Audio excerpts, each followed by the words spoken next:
আলহামদুলিল্লাহ, আমার মেয়ে আজকে ফার্স্ট রোজা রেখেছে। আজকে দ্বিতীয় রোজা। ও কিন্তু সারাদিন আমাকে একটু বিরক্ত করেনি, একবারও বলেনি মা আমার খারাপ লেগেছে। তো আজকে রোজাটা রেখেছে। সবাইকে আসসালামু আলাইকুম। তো আজকে ও রোজাটা রেখেছে, সবাই ওর জন্য দোয়া করবেন। আলহামদুলিল্লাহ। তো সারাদিন ও আমাকে একটু ডিস্টার্ব করেনি, রোজাটা রেখেছে। তো ওর বাবা তো খুব খুশি, ফ্যামিলির সবাই শুনে সবাই খুব খুশি হয়েছে। তোর বাবা ফোন করে বলেছে মা আমার মেয়ে কি খাবে। তো ওর জন্য হালিম নিয়ে এসেছে, মুরগির ফ্রাই, আর হলো গিয়ে ও জিলাপি পছন্দ করে, ওর জন্য জিলাপি নিয়ে এসেছে স্টার্স থেকে।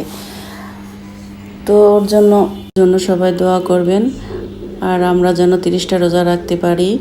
সকল মুসলমান ভাই বোনদের জন্য দোয়া করছি যেন তাদের সংসার রহমত নাজিল করে, তারা যেন 30টা রোজা রাখতে পারে। এই হলো আজকে আমার রেসিপি।